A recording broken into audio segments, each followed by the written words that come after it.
Apologia Physics, 2nd edition, Module 4, Practice Problems. Question 4.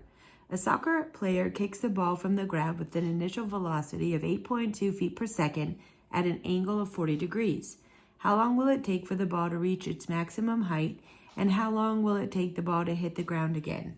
All right, so let's take the first question first. How long will it take for the ball to reach its maximum height? In solving this problem, we first have to understand what dimension we're dealing with. Since the question asks about height, we are at first only interested in the y dimension. So we should at least get the y component of the velocity before we do anything else. So the y component of the velocity is 8.2 feet per second times the sine of 40 degrees, and we get 5.3 feet per second. Okay. We know the acceleration can either be 9.8 meters per second squared or 32 feet per second squared.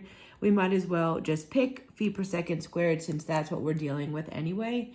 And it's negative acceleration because it's pulling down.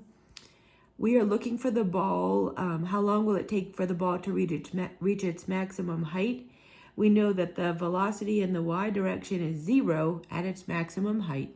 So we go back to our Module 2 equations, and we get the final velocity is the initial velocity plus the acceleration times the time.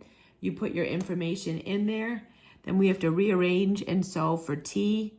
So we get t equals negative 5.3 feet per second divided by negative 32 feet per second squared. And we get 0.17 seconds. So for the ball to reach its maximum height, takes 0.17 seconds.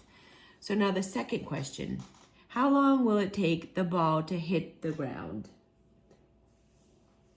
It turns out that this is all the information we need to answer the second part of this problem.